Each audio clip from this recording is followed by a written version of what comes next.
Hello, this is Michael Hexter. Welcome to Politics 2100 here on YouTube. So, this episode I'm calling Roe v. Wade, etc. Colon, U.S. right wing wants to live in a fairy tale world at the cost of reality, comma, other people. So, this is an attempt to put a slightly different gloss or perspective on a bunch of different right-wing initiatives, centered first on the issue of Roe v. Wade, or abortion rights in the United States, because there has just been leaked a decision that likely will overturn Roe, and so this is not totally unexpected that this might happen with this court, but it brings to fore the critical role of abortion rights in organizing or anti-abortion organizing, anti-abortion, anti-choice activism on the right wing, in creating a unifying, in the beginning not unifying, but eventually unifying cadre and agenda for both the legal aspect, the legal wing, or the juridical, or the of the right wing movement, but also of its base, and it has. There's a few elements to it that it puts the right wing in the position of feeling like its agenda is just or moral. In some sense, they're protecting "quote unquote" life, when they aren't, or when they aren't protecting actual living beings, but they're creating this struggle that is displaces the battlefield to a very narrow set of actions that have to do with the early conception of human being, or of future human beings, and making that the battlefield that matters the most to them. And so and while essentially making life unlivable practically for most poor people and most non-rich people, non-rich white people in the United States, or at least that's their agenda. That's if they realize everything in their political program, and they've been able to realize a lot of their political program, some of it by having a proxy of a Democratic Party that is shot through with ideas from the right wing in terms of economics, in terms of austerity. So not having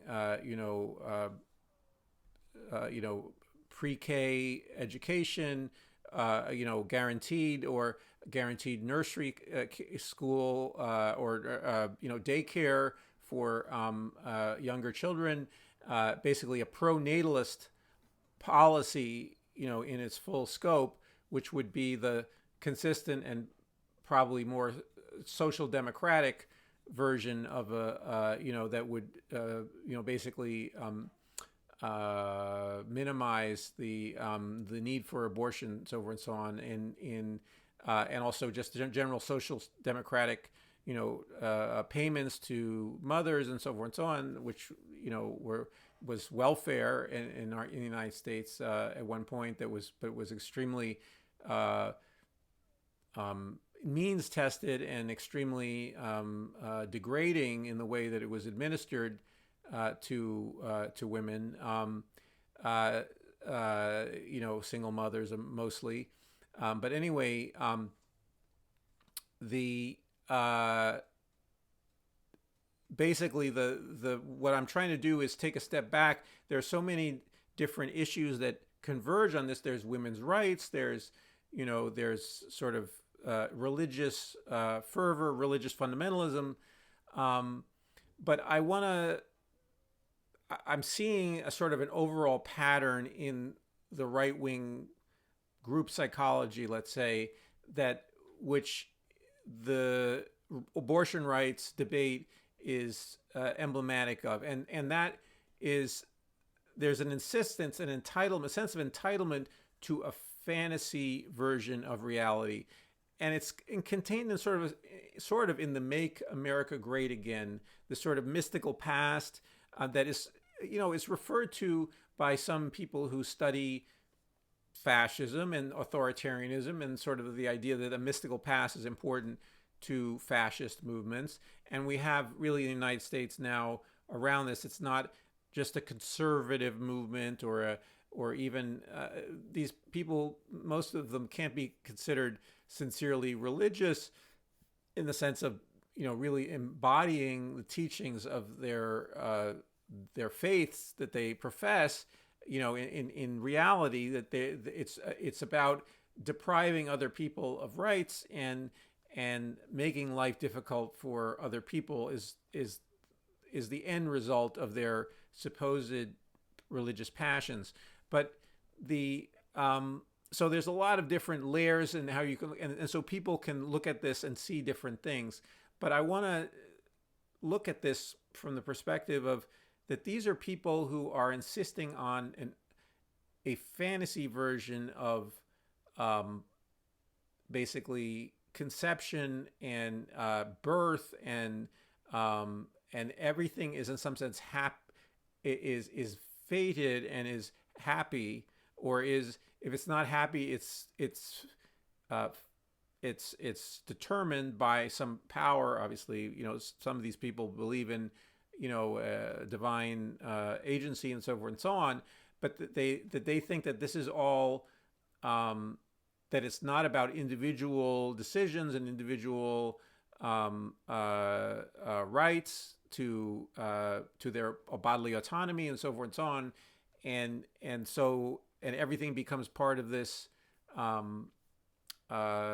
religious idea about fate and about providence. Okay, and I think that there is a tendency, not only in this abortion issue, for people on the right wing to insist on this sort of fantasy, the very version of America, of the American dream, of business success, of luck, of fortune. Okay, that anything, that any movement that people do in government policy to suggest that, wait a minute, life is not always a bed of roses. Life isn't always a rose. You were not promised a rose garden, in the sense of sometimes people get pregnant and they don't want to have the child, and they can't have the child, or to take care of the child in any way that they're at their limit already. They have 60% of people who have abortions already have children, and they just don't, they can't support another child. So in the United States. So but the right wing is living in a fantasy of this sort of that where that's wrong in some sense. The reality is wrong. They are, and furthermore, and they want to make sure that other people don't disrupt this fantasy that they have, and that they are really using other people in this, insisting, and other people live by their fantasy, live by their idea about a fairy tale world where all pregnancies are wanted, and all babies are welcomed with open arms and so forth and so on. And it just, that happens sometimes, and we want that to happen more in our society, but that requires a confrontation with the reality of our society. and the real um, cruelty and competitive, austerian um, uh, economics that we pursue in our society, which is about social Darwinist survival of the fittest, where people are climbing over each other for meager pay and meager benefits of various kinds, and government is only giving the very minimum of support to people. Whereas in other industrialized countries, um, most of them, there's a lot more support. Now, some of that support is being attacked by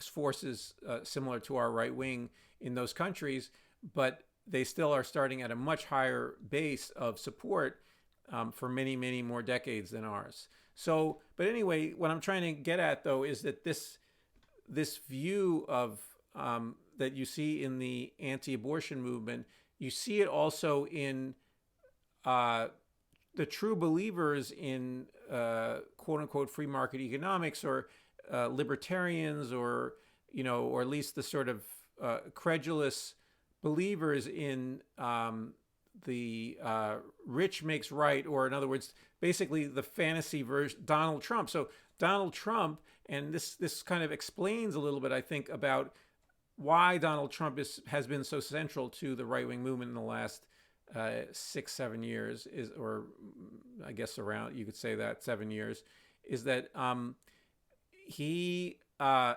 specialized throughout his life in creating this fantasy, a very thin and superficial, in my view, fantasy view of what success looks like, what opulence looks like. That's been his entire game, and it's been a fraud in most cases. It's defraud. It's been a fraud that, nevertheless, in the context of our society, in with the enabling institutions, including his father, including his very wealthy father, and furthermore his grandfather, where there was abundant money to which he inherited, but then also, and it was supported before he inherited money by his father, but then also NBC with The Apprentice threw him a lifeline to play a successful businessman, which he was not, and to create this fantasy world, this fairy tale world. And so the living in this fairy tale world, and so the even though Trump is the improbable champion of anti-abortion rights, because he's probably had, many of his girlfriends have had abortions in one form or another, and he's probably paid for some of them, but also and he's a libertine. He's been a libertine throughout his life. He basically the commonality he has with the religious right is that they both believe in a simplified fairy tale of what it's like, what reality is like, how the economy works, how people form families, so forth and so on. So there's a culture, in a way, of sustaining this fragile, simplistic view of reality that the base wants. And it's actually, when I say fairy tale, it's also a dark fairy tale. So it's not just a positive fairy tale. So there's the positive fairy tale part of it, and then there's the dark fairy tale part. So the dark fairy tale part is the idea of swarthy Mexicans, rapists, and black bucks who are gonna kill you on the streets of the cities of mostly democratically controlled cities, or whatever it is. So there's this kind of fantasy, again, often tinged with the racist, or not tinged, drawn from the racist cultural attaché case of American society, and then trot it out. But it's a so that in that dark fantasy also there is room for this kind of violent action, this sort of GI Joe style politics, where you're out there fighting people as if they are your enemies with guns or with beating them up or whatever it is. So it's kind of a simplified conflict, a battle between good and evil, that are very in a very cartoonish way. And so this cartoon of reality exists both in the positive view of either Trump's, whatever wealthy enclaves and so forth, so on, that people ascribe, magical power to from his base, or the people he claims to associate with. And it's very, for people who know anything about business and about rich people and so forth and so on, he's transparently a fraud, and he's someone who's obviously he's easy to see through. But the people at his base are either, for their own purposes, sustaining this fantasy, because even though they might know in their minds that it's a fraud, they want to keep this idea going of this perfect fantasy world that's very brittle. So it's very brittle, and it's very it needs to be sustained with a constant stream of propaganda, among other things. So propaganda sustains this fairy tale world. So there's the positive fairy tale, positive in the sense of,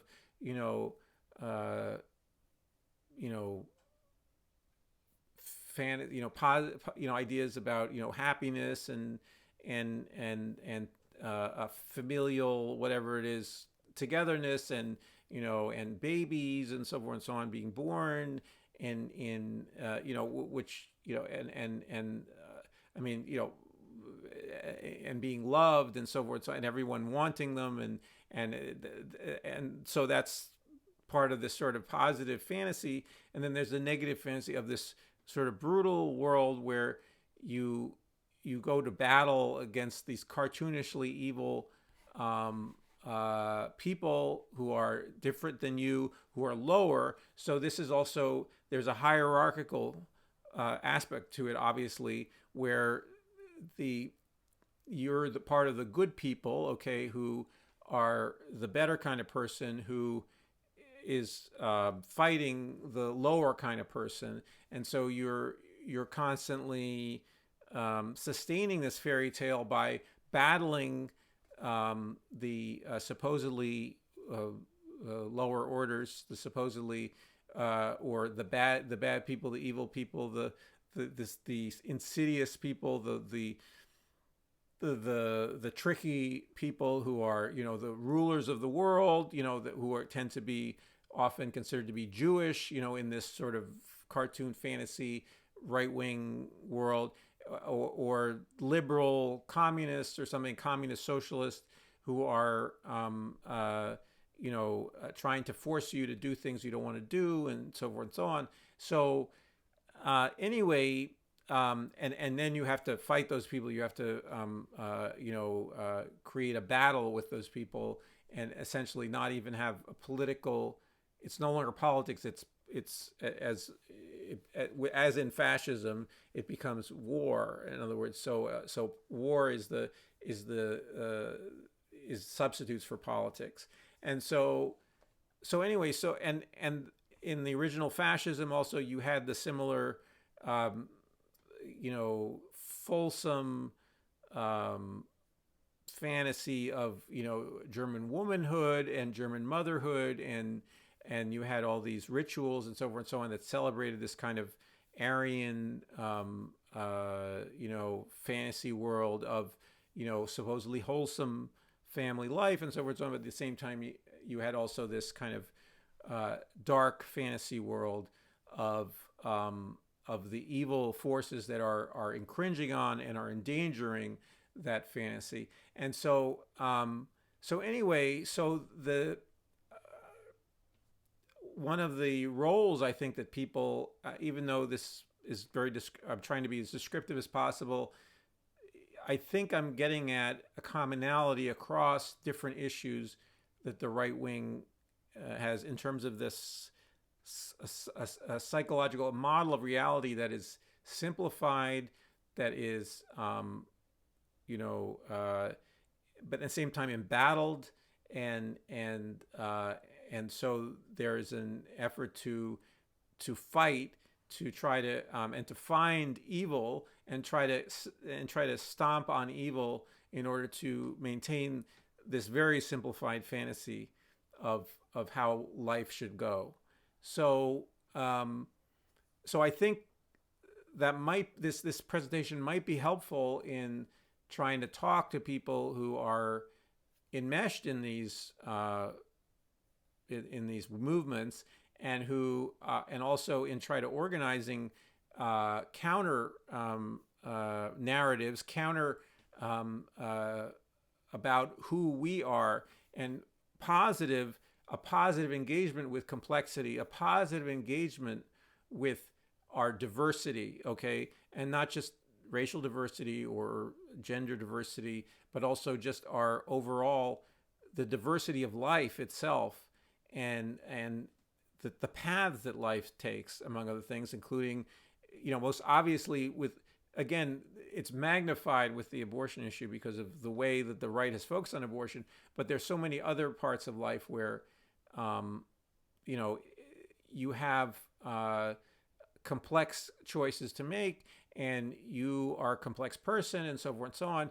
And you want a government and a government policy set that supports, to some degree, that level of complexity, that has a bandwidth to do that, and including, a pro-children policy that is supporting mothers, and supporting young children, and supporting babies, but also and welcoming them, and unlike our society, which our society doesn't do, but also not infringing on, because of your fantasy, your simplified fantasy about conception and birth and so forth and so on, impinging on the rights of women to decide when they want to have children. So this, I think that to embrace this complexity, and maybe this needs some more work on my part as a political program, or as a basis of a political program.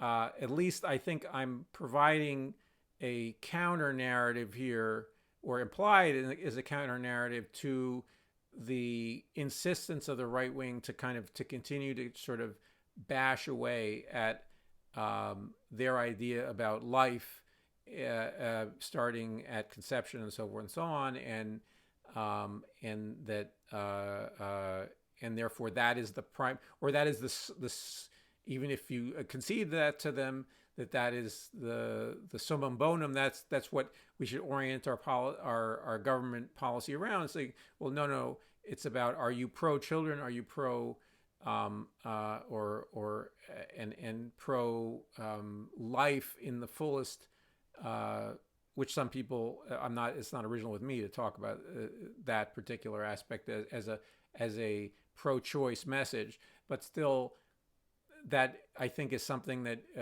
we're beaten so much into a corner by the strong, well-funded right-wing anti-abortion push, that that needs to be elaborated. So an effort here to do that. So anyway, so please share your thoughts in the comments below regarding this, effort to reframe some of this, or create this bridge between different issues that the right is hammering on, and also the figure of Trump, among other people, as representative of this kind of fantasy world. And then also, if you thought this was a worthwhile video, please like it. And if you're enjoying Politics 2100, please subscribe. and I will see you in the next video.